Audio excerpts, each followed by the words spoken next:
Hi everyone, and welcome to our webinar. My name is Lauren May with Audit Systems, and I'll be your moderator today. Before we get started, we have a few housekeeping items to go through. First, if you should need any technical assistance, you can head over to the question sections in your control panel or reach out to me via email. If you have any questions about the content of the webinar, feel free to ask them at any time by submitting your questions in the questions pane in your control panel. Just so you know, we are recording for quality purposes. And finally, at the end of the webinar, there's a survey you can take. By taking the survey, you'll be entered into a drawing for a chance to win a $100 Amazon gift card. The drawing is held at the end of each month. And now, I'd like to officially welcome you to our webinar, 5 Essentials for Patient Privacy Program Success. Thank you all so much for attending. Our speaker today is Tim Burris. Tim is the Product Manager for Patient Privacy Solutions at Audit Systems, which includes Security Audit Manager, Auditor's Desktop, and Partner Risk Manager. He is a certified healthcare information security and privacy practitioner from ISC2 and has managed solution implementations at some of the largest healthcare networks in the U.S. Tim gained much of his background in privacy and information security from the United States Air Force and while working for Houston Healthcare in Georgia. And with that, I will turn it over to Tim. Thanks a lot, Lauren. When we talk about the 5 elements for privacy program success, we're really shaking that down into a process that we call the privacy cycle. The privacy cycle, as listed on the screen, is a continuous process that relates to regulatory requirements, and it ties those regulatory requirements to meaningful actions in healthcare organizations with a goal of improving your patient privacy culture. That's a fancy way of saying that we take the regulations and we use them in a way that has a meaningful impact on your organization. So it's not just filling check boxes, but it's actually changing your organization's culture, and it absolutely can be done. The privacy cycle is broken down into 5 key steps, and those 5 key steps are a cycle, so they just rinse and repeat. The first one we're going to look at today is policy and procedure review.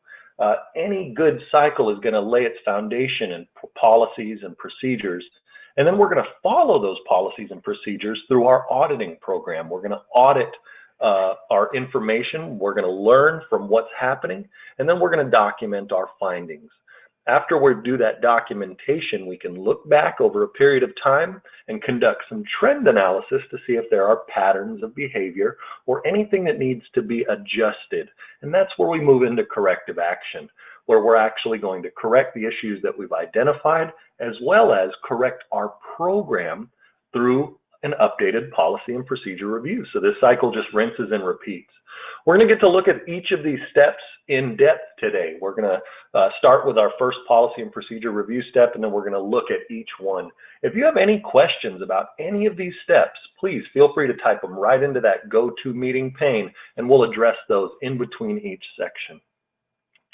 Our first step is that policy and procedure review, and when we jump into knowing what policies and procedures that our organization needs, it always has a bedrock in regulatory requirements. So when we're talking about healthcare, where there's so many governing entities that look at healthcare, like the Office of Civil Rights, the Department of Health and Human Services, but then there's things like Joint Commission and so on. But HIPAA, high-tech, meaningful use, all of these OCR type guidelines aren't where it ends. There's also those Joint Commission standards. There's meaningful use standards. Some of you have payment card industry standards.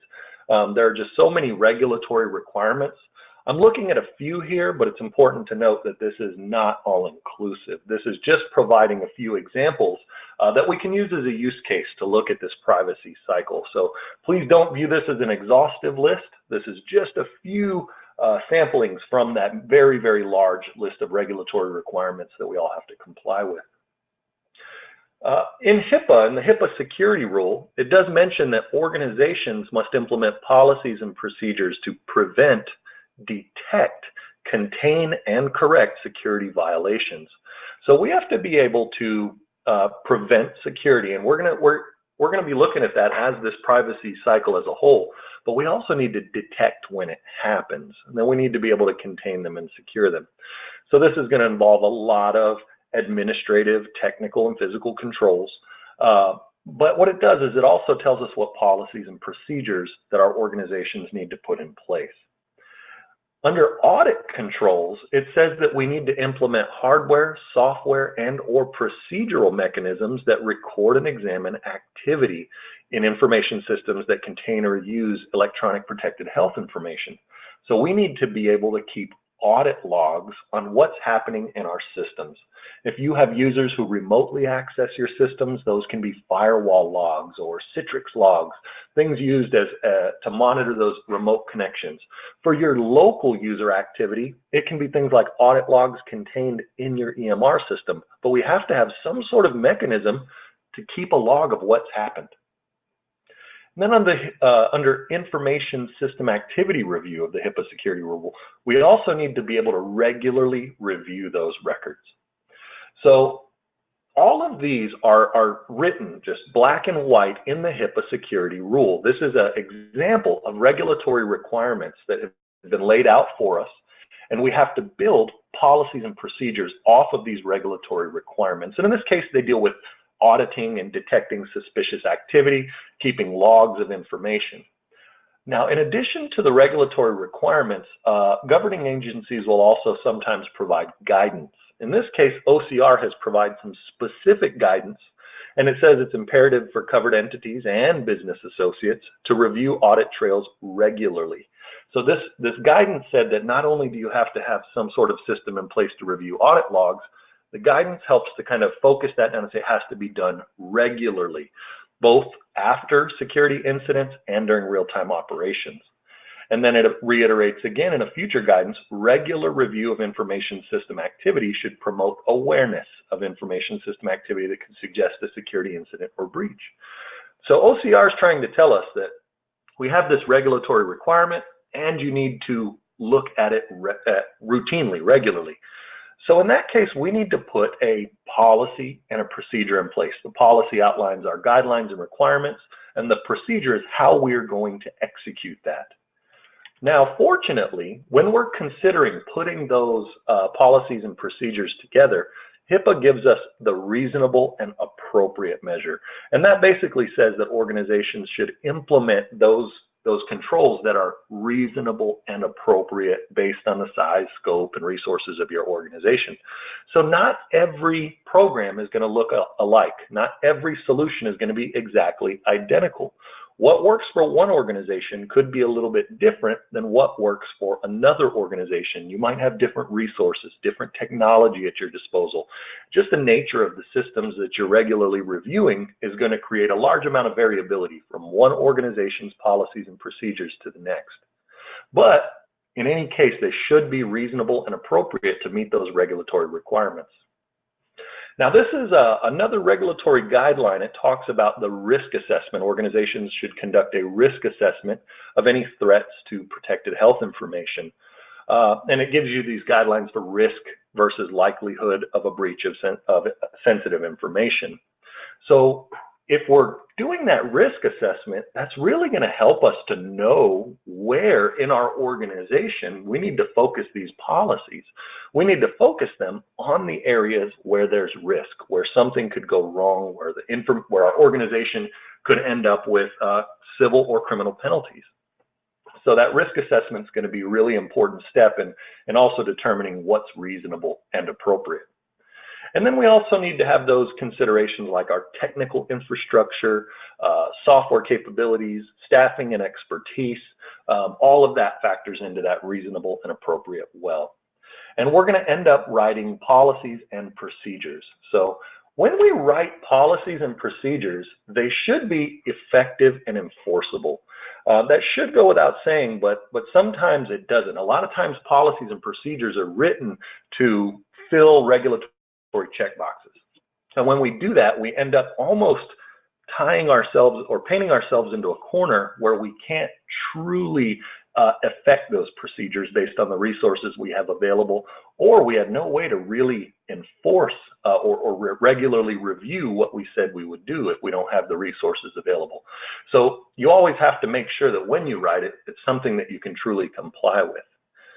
Now, we also need to have that process to routinely review not only the policies and procedures themselves, but we need to review all of the steps that are contained therein. So if you have a policy that says you're going to do X, Y, and Z, we should sometimes step back from that process and say, does this policy work? What can we do to make it better? And that's all ties into this privacy cycle. And remember our main goal. It's not to fill check boxes, but at the end of the day, it's truly to promote a better culture of privacy and information security. So we want to improve that privacy culture, prevent any violations from actually occurring, not just catch them as they occur. So we've covered a lot of things as they relate to policies and procedures, a lot of considerations that you'll need to make as organizations, making them effective and enforceable, looking at your regulatory requirements, and a few things to factor in, like using that risk assessment as a guide, as a tool to help you make those reasonable and appropriate. Are there any questions on policies and procedures before we move on to step 2, which is auditing? Lauren, have we received any questions yet in our, and I want to remind everyone, if you have questions, please feel free to submit those anytime in the GoToMeeting pane. Yes, Tim, we do. We have one question so far, and it is, my organization already has our policies written. Are you suggesting that we go back and review these all regularly and make changes? How often? And who should be responsible for that? So absolutely. You do want that process for regular review. You want to be able to go back and say, are these policies effective?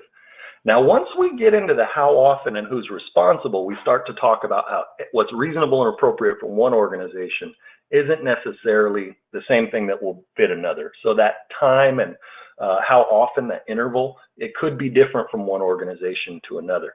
The important thing is that you are building in that routine policy review. You're saying this is something we're going to take a look at. It can actually be one of those procedures. You could have an annual or biannual review of that policy, and it can be written in. This policy will be reviewed every 2 years in accordance with our organization's procedures.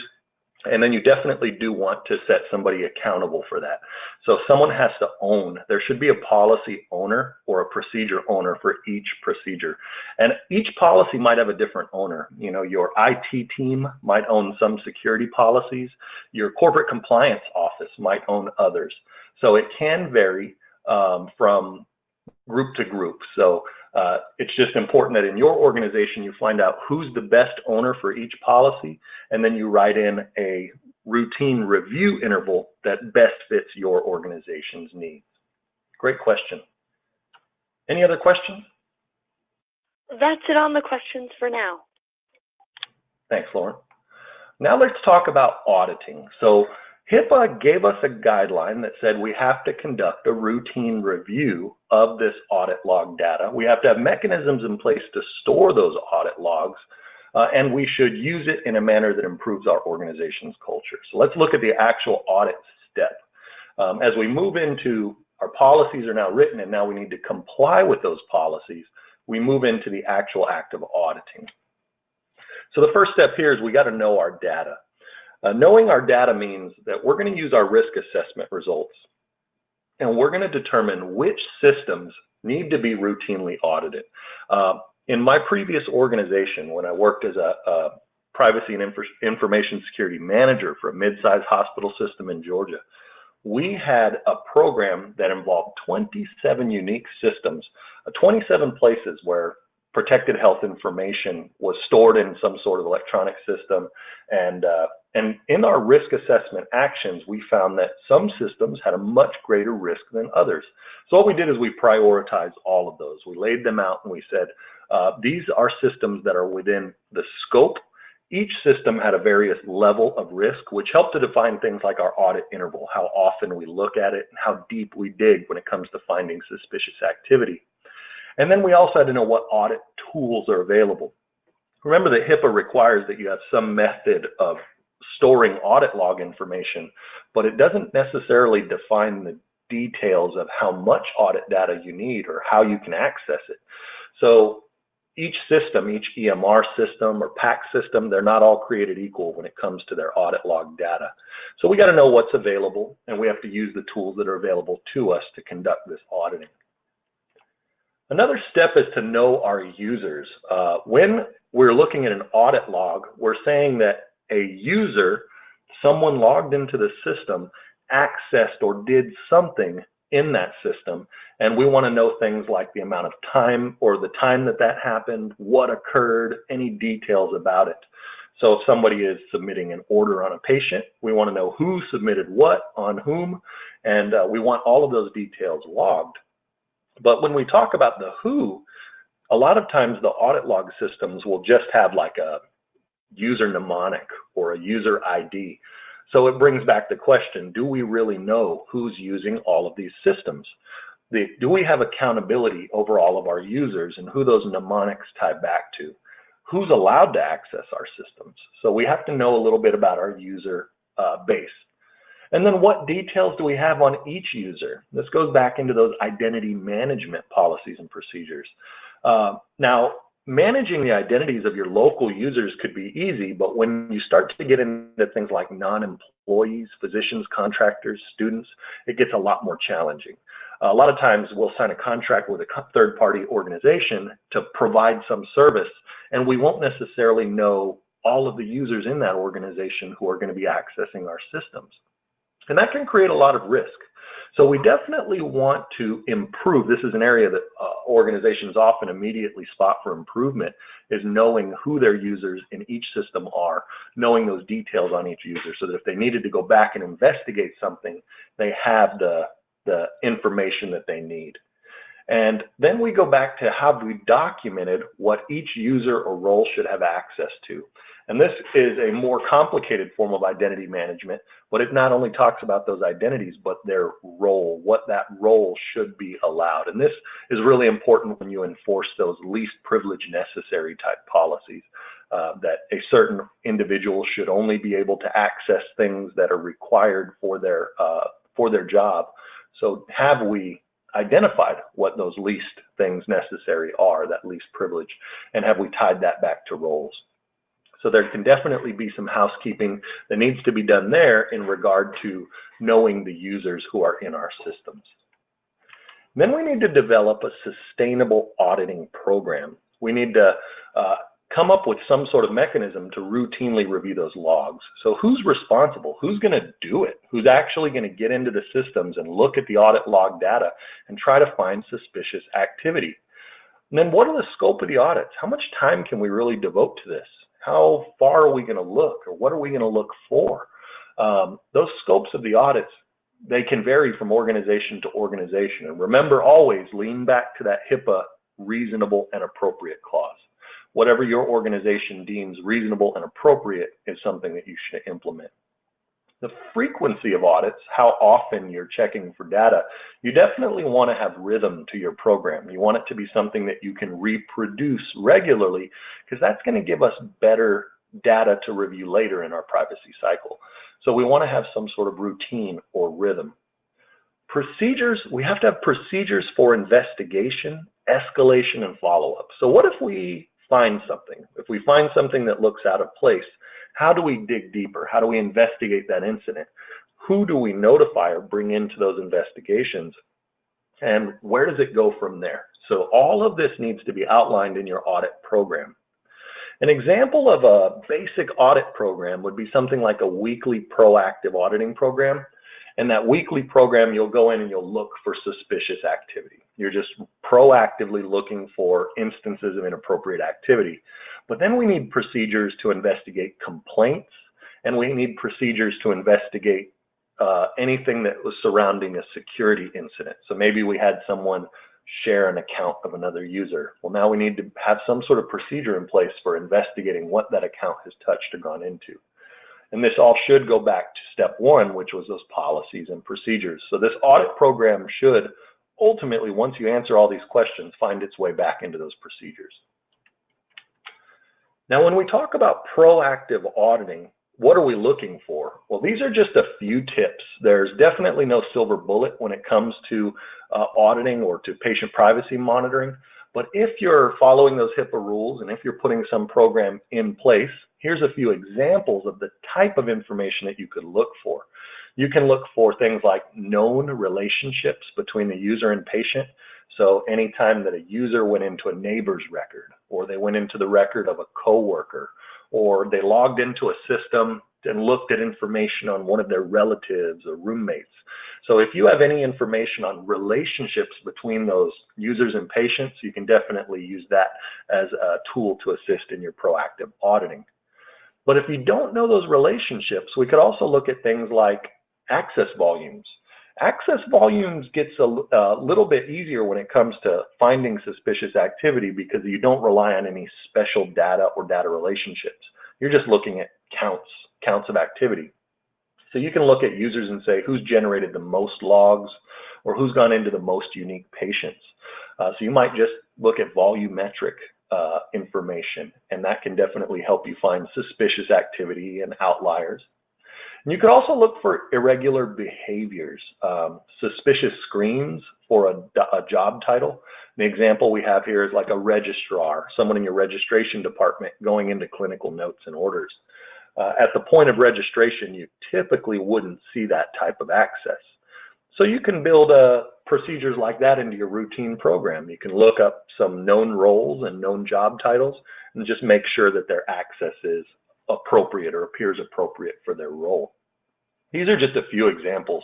We could definitely talk all day about audit strategy and all of the different data points that you could compare to each other. But at the end of the day, you just have to have something in place to help you identify suspicious activity. You got to know what you're looking for and how would you spot irregular audit data.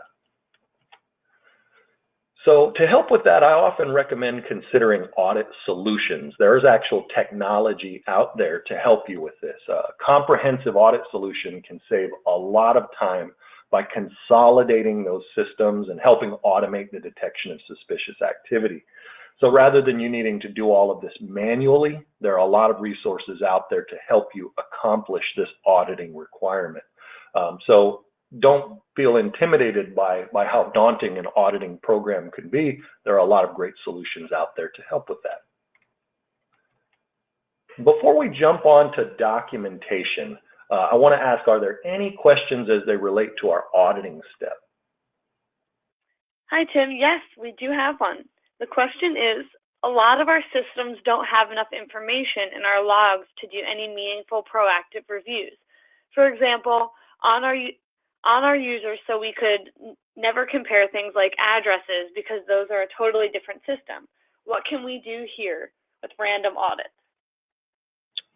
So I did mention that there was the volumetric audits.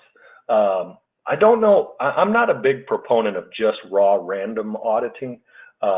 There's definitely challenges when you keep like your user details, all of your user demographic information in one place, and you keep your patient demographic information in another, and then you have your audit logs in another. And this is where it goes to having an effective audit solution. Having an effective audit solution can help to tie that data together. So if you don't have your user details or you don't have your patient details, you can have a system that kind of connects the dots. So that's a great way to kind of fill in gaps of what your systems don't do natively. And absolutely, not every system is created equal. You might have a PAC system that has very, very basic audits, while you might have a more sophisticated EMR system that has a very good audits. If you tie those together, a lot of times you can use the strengths of one system to help fill the gaps of another. Now, random auditing, I hear about that a lot. That's like picking 10 users, picking 10 patients every month or every week, and then just making sure that their access is appropriate. That's often a checkbox type measure that organizations use, and it's definitely where a lot of organizations were a few years ago. They were doing kind of a random auditing because it does satisfy that requirement for HIPAA. But in an organization with thousands of employees, if you're grabbing 10 users, you're getting such a small subset of your organization's population that so much still slips through the cracks. So there's a lot of risk there. Random auditing is just kind of like digging through and hoping to find something. So definitely look at the way you can connect those dots and build a stronger audit system. There's great programs out there. Iatrix Systems has a great program that I would definitely recommend that you take a look at. Now let's take a look at documentation. Actually, I'm sorry, Lauren, were there any other questions around auditing before we move on to documentation? No, we're all set for now, Tim. Thank you. So when it comes to documentation, your organization might have dozens and dozens of types, but as we're looking at this example, circling back to our regulatory requirements around auditing and patient privacy monitoring, we're really looking at that HIPAA privacy and security rule. These are some types of documentation that might be important for your organization to keep.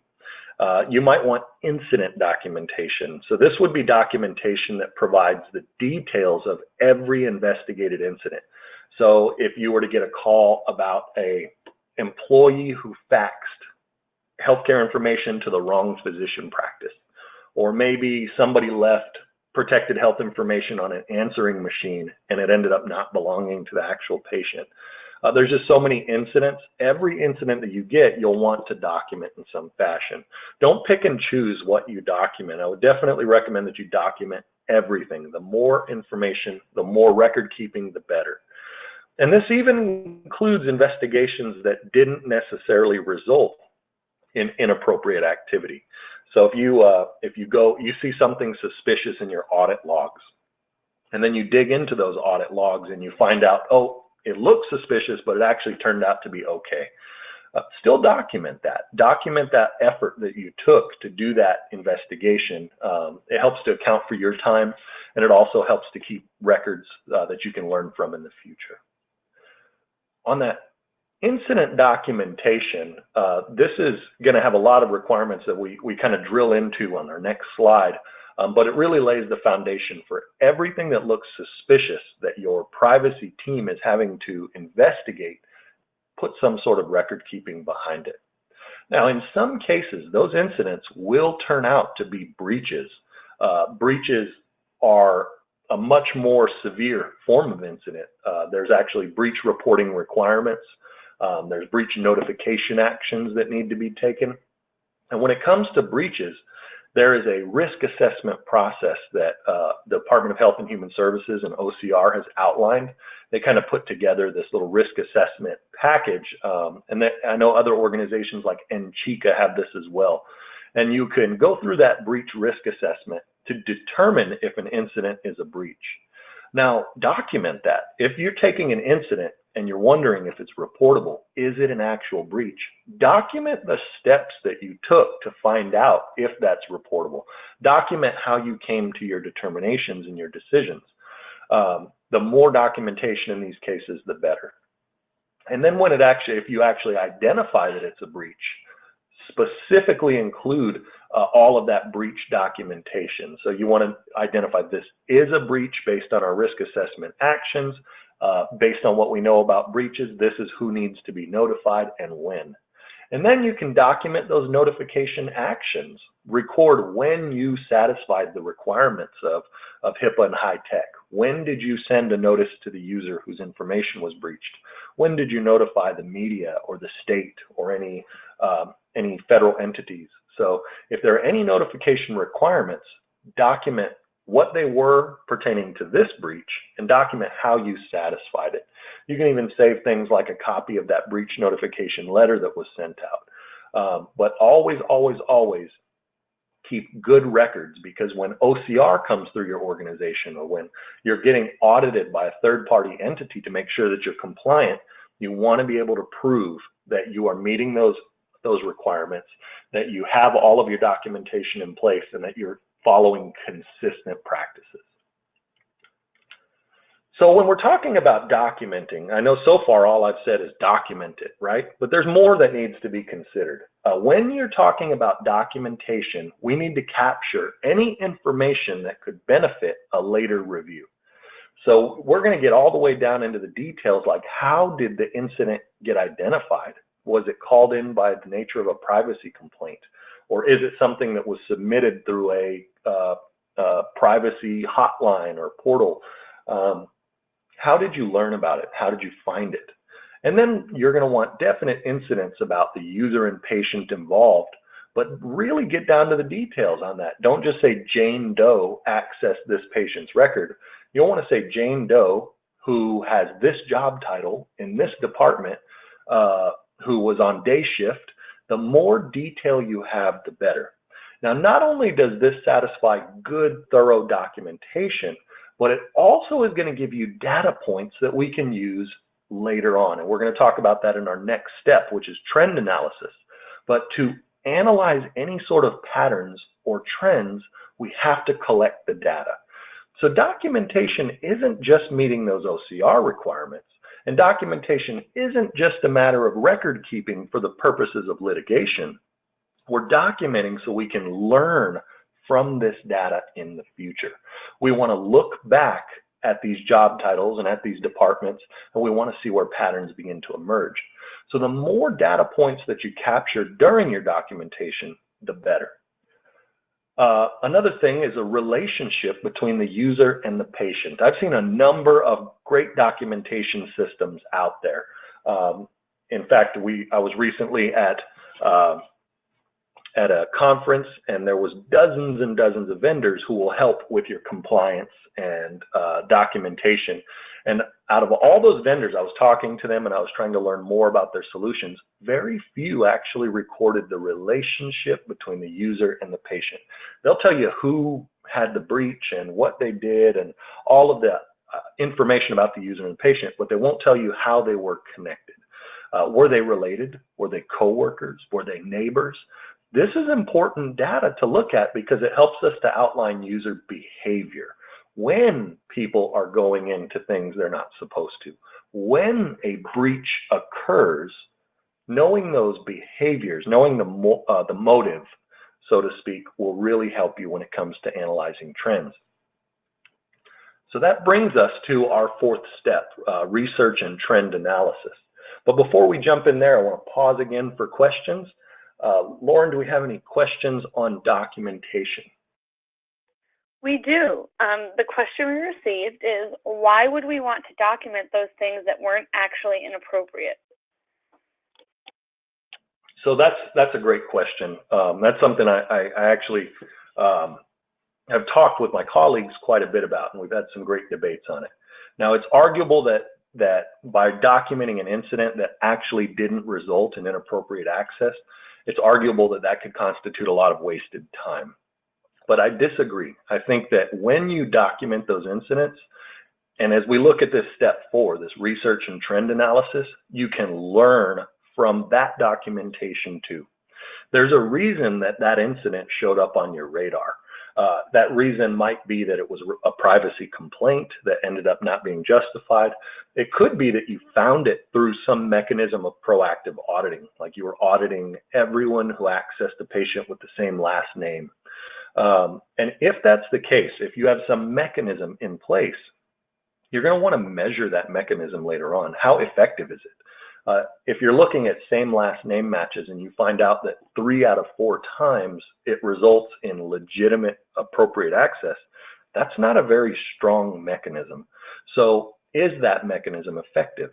So by gathering the data, by documenting even those appropriate accesses, it gives us more ways to learn and improve. And it also gives you statistics to take back to your leadership, your compliance committees. You can show a lot of charts about how your time is being utilized. Hey, we're investigating a lot of things. This is the total number of incidents. This is the number of incidents that resulted in documentable incident. This is the number that resulted in a breach that required notification. So it helps to add some substance to those statistics as well. Great question. Any other questions? No, Tim, that's it for now. Thank you. All right.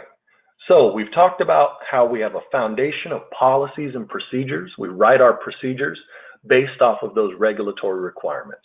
We comply with those procedures through some sort of meaningful action, and in this case, that action was auditing. We audited because that's what our procedure said we had to do. Then we documented those actions. We actually recorded what we found, what were the results of those audits. Now let's look back at that documentation and let's learn from it. So this is step 4, research and trend analysis. We want to review that documentation over time to identify trends in our data.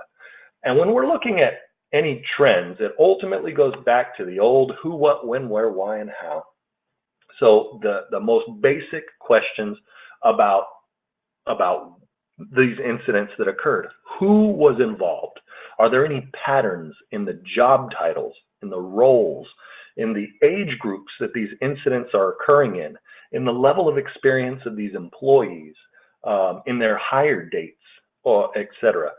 Let's just say you had one particular group who, it was a group of staff members that all got in trouble around the same time. And when you do your investigation and you're looking back, you come to find out that that was the day that orientation ended up getting cut short. And in new hire orientation, you would normally be teaching them about going into records they're not supposed to. So sometimes looking at the patterns and who can help you see if there's any trends in, certain job titles being more susceptible, or is there an event or a reason or a cause for why this group, this subset of your user population is generating suspicious activity. So this is just one example, but we can also look at the what. What part of the charts are being viewed? What data is being accessed when someone goes into an inappropriate event? You might quickly learn through auditing, proactive auditing, that when someone is being malicious, when someone is going into records that they're not supposed to, there are patterns of behavior. There are things that they do and places that they go. And learning from that is important because that helps to refine your auditing later on. I can look back and I can say, okay, every time that a user was trying to steal an identity of a patient, they looked at their demographic information or their face sheet. Okay, so now I'm going to audit face sheet accesses. You're using what you've learned on the what to help improve what you audit for next time. On the when, what are the most common times when incidents occur? In my experience as an auditor, this immediately began to stand out. I joke with my colleagues, I say that every auditor has an example or some sort of incident that has shaped the way that they audit. Some auditors have seen, different motives, and that motive becomes kind of a foundation of the way that they audit in the future, what they look for. I saw patterns in the when. I saw that my night shift employees, people who are working those really late hours in really slow departments, they ended up with a lot of idle time on their hands, and then they were all alone. It might have been a nurse or staff member all alone on a particular floor, not a lot to do, and then they started to get bored and browse and snoop around records. So the when became important because it was that night shift, that slow time. So definitely value in learning that shift or that pattern became important. The where, are there certain facilities, certain departments, certain workstations, like a very specific computer that has the most incidents? If you see trends emerging on the where, you know where to target your corrective action or where to target future audits. The why talks about the motive, and we talked about that briefly. The relationship between the user and the patient, for example. Why did someone go into a patient's record inappropriately? You might notice that it's in many cases just snooping. People are just bored and they're browsing around for suspicious activity. Maybe they saw a name in the local media. So-and-so was involved in an armed robbery. He's admitted at this hospital. These things pop up in the media all the time, and it generates curiosity, and that curiosity sometimes results in inappropriate activity. Local VIPs and celebrities. If you're in a college town, if you're in a town with professional athletes, and one of those athletes gets injured while on the field or in the midst of athletic activity, then it could generate a lot of curiosity about that individual's condition. You could see a celebrity, hey, this celebrity just showed up in the news because they fell out at a concert, or they got injured on the set of a Hollywood shoot. These types of things generate interest, and sometimes that interest draws users to act inappropriately. But it could also be things really bad, like information harvesting. People are stealing identities for the purpose of selling them, or they could have malicious intent. They want to harm someone, so they're going to go in and change the integrity of their medical record history, or they're going to change information that, like previous orders, or change the pharmaceuticals that they're being prescribed. This is the absolute worst case scenarios, though, when people have that malicious intent and seek to harm, but it absolutely can happen. And these are things we need to know. We need to know the motives of the individuals who are acting inappropriately. Then finally, the how. When you find things that look inappropriate, what system was a user using? What path did they take? Did they take precautions to minimize their risk? Like, did they use someone else's account? Did they try to make it look like it was legitimate? Did they bypass any known securities? Are they exploiting something like a feature or function? I've actually seen users use misconfigured interfaces as a means of harvesting suspicious or harvesting inappropriate information. So they knew that the audit logs would track them if they went directly into a patient record, but it couldn't track them as well if they used an interface and pulled it through another system. So they were just kind of circumventing our securities. This is going to take time. Some of those incidents can be really tricky to catch, but knowing the how is important, because in that circular process, in that privacy cycle, it's going to give you the ability to improve your organization, to put fixes in place that help prevent that from happening in the future.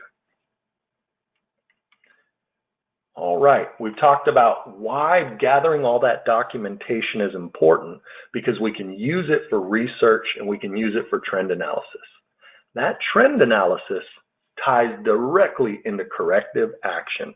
When something's wrong, when there's a pattern emerging, let's fix it. But before we drill into that, Lauren, are there any questions so far? Hi, Tim. We currently don't have any new questions. Thank you. All right, thank you very much.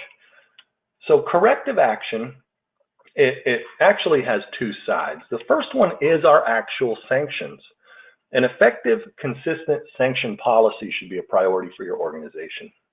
A lot of organizations already have some sort of sanction protocol in place, but that's basically saying if somebody goes into something they're not supposed to, if someone violates one of these policies, this will be the punishment or penalty.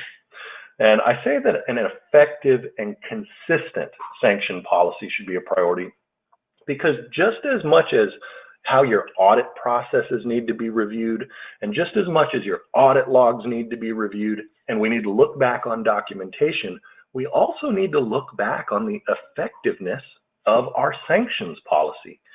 So some organizations will use a tiered sanction policy, where these type of infractions result in a write-up. These types of infractions result in a suspension. These types of infractions result in a termination.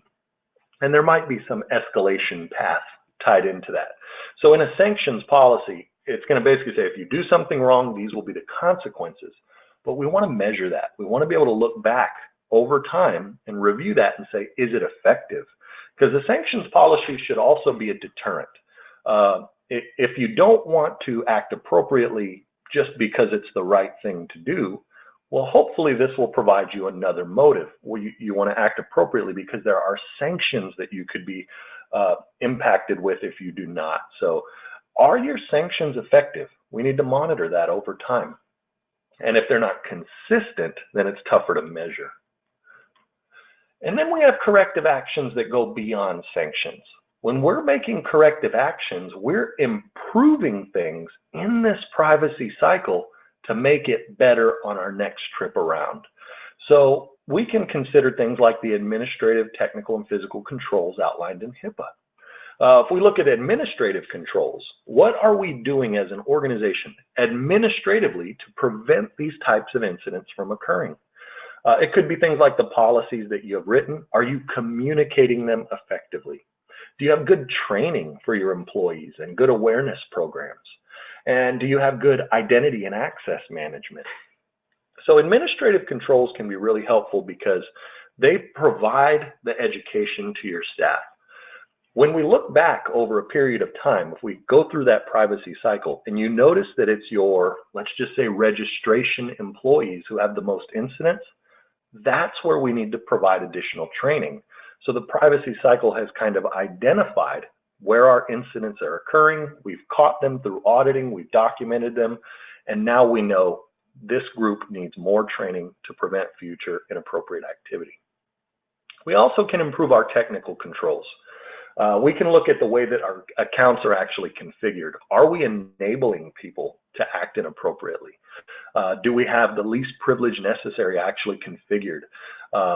Do we have role-based access controls? Are we limiting what people can see and do to minimize risk? And do we have the technology to detect future incidents? Do we have the tools that we need to monitor, like an auditing system?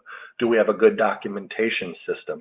Do we have good firewalls and good security infrastructure in place? And then it goes all the way down to physical controls, like where are our devices located? How are our screens positioned? And does this contribute to inappropriate activity, or does it actually protect us from various breaches and inappropriate activities? I know that we used to do security walkthroughs and privacy walkthroughs in my previous organization. Those walkthroughs were great because if I would walk through from the perspective of a patient, I would say, hey, I can see everything on that screen and it has patient information all over it. Well, that could constitute a future breach or a future incident. So just by looking at the way that those screens were positioned, I audited to find the issue. And once I found the issue, we learned from it. We implemented corrective action. We put screen protectors and readjusted our workstations to help prevent that from happening in the future. That's just one of so many ways that this privacy cycle, this continuous process, can help to benefit an organization. So just to kind of rehash, it all begins with a foundation of policy and procedure. And remember, those policies are derived from regulatory requirements. Those regulatory requirements push us to audit or to have some sort of meaningful action to comply with those procedures. And in that compliance, we need to document it. We need to provide documentation that proves that we're complying and then provides us the data points that we can do trend analysis. We want to look back over time, learn from our data, and make corrective actions that meaningfully improve our organization. So I'm going to give you one quick example of how I've actually seen this process in place. So in my previous organization, we had a policy that said users cannot go into their own record. Now that policy actually wasn't regulatorily required. You know, a regulatory requirement says that you couldn't have breaches of privacy. Well, if it's your own record, how could you breach your own privacy? But we learned over time that people were using the system inappropriately, using that access to their own record to make changes that they weren't necessarily authorized to. They would elevate priorities of certain orders. They would zero out their bills in the billing office, or pharmacists were actually prescribing themselves drugs. So there are definitely some risk around that. So as a result of that risk assessment, we implemented a policy that said you cannot access your own record. We audited for that. We would check through those audit logs to see any time users were going into their own EHR, and then when we found it, we would document it. Now, it didn't take long to identify a number of incidents, and we started to say, okay, why are we seeing so many users go into their own record? Well, it turned out that once we did a trend analysis, we found that all of the employees who were going into their own record had been hired for 10 years or more. So these people who are going into their record were a lot of our senior staff, a lot of our employees who had worked there for a long time. Now, in that 10-year period of time, we had written that policy that said that you can't go into your own record, but we never got the word out. So we were teaching it in new hire orientation. Anytime a new employee came into the organization, we hammered it. You cannot go into your own record. But for those people who were there before those changes took place, we never effectively got the word out. So those self-accesses were all occurring by people who never received the education to say that they couldn't, or let's just say they didn't receive enough education. And then we implemented corrective action. We said we need to get an awareness program out. We need to get some information in our organizational newsletter. We need to get an email blitz. And we need to have staff meetings, have this as an item on each staff meeting agenda over the next few weeks to see if we can improve these behaviors. And sure enough, we went back to our policies and we added a policy to promote awareness around our different policies and procedures. We added a procedure to do that. So we actually instituted an awareness program to help fill in the gaps. We cycled back through this process. We audited again, and we saw almost a 90% reduction in self-accesses. So by focusing on that one behavior, learning what was at stake with that one behavior and following it through this process, we truly did educate our staff and reduce the instances of that particular example. And that's just one example of how this process, going from policies to auditing, documenting, and learning, going through this cycle can help improve your organization. So we looked at how it pertains to auditing today, but it can absolutely be used for any privacy-related regulatory requirements. So while it might not say auditing, you could have various documentation requirements that you need to do. Well, let's audit to make sure that that documentation is happening. So there's so many more examples, and you'll see that this model can really help to improve your organization. So with that said, Lauren, any final questions or discussion before we wrap up today? Yes, I do have a question. Could you also take what patterns you found in step 4 and use them to change the way you audit? Absolutely. So if we had some technique that we use to find inappropriate access, and then we're learning that that technique was ineffective, we can manipulate that technique. We can go back and change our audit procedures. And that's why that policy and procedure review is so important. We want to look at our procedures and say, are they effective? Is the way that we're complying or the way that we're adhering to these policies working for us? So sometimes that means changing your strategy or applying what you've learned. I mentioned that there will be patterns of access. You know, there will be a trail of breadcrumbs leading to a particular inappropriate activity. And if you know what that trail of breadcrumbs is, you can audit specifically for that, and it will help to narrow your focus. So that's something that would be great to add to future procedures. But absolutely, great question. Any other questions?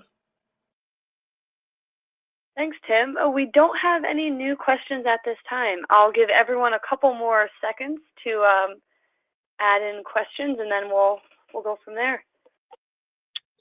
All right. Well, a few takeaways that I want you all to make sure that you have from this presentation today is that there is a strategy that ties policies and procedures to an effective, continuous process to improve your organization's privacy culture. And that strategy is the privacy cycle. So you definitely, I hope that you're familiar with the way that this ties together to help to improve that culture. I also hope I gave you some tips for building a successful proactive auditing and documentation program. Some of the tips around identity control or strategies for auditing. I hope that you can take those back to your organization and definitely make some meaningful improvements. And finally, I hope you have an approach to look back, to routinely analyze those incidents for patterns so that you can learn from them and future incidents can be prevented through realistic corrective action measures. So with that said, thank you all so much for your time today. I'm going to pass it back over to Lauren to talk about our survey. Great. Thanks so much, Tim, for a great webinar. And thank you all for attending. As a reminder, you can take our survey for a chance to win a $100 Amazon gift card. Be sure to follow us on social media and check out our blogs for healthcare IT updates and to interact with your peers. If you'd like more information, please contact your iAtric Systems account executive or email info@iatric.com. Thank you all for attending, and I hope you have a great day.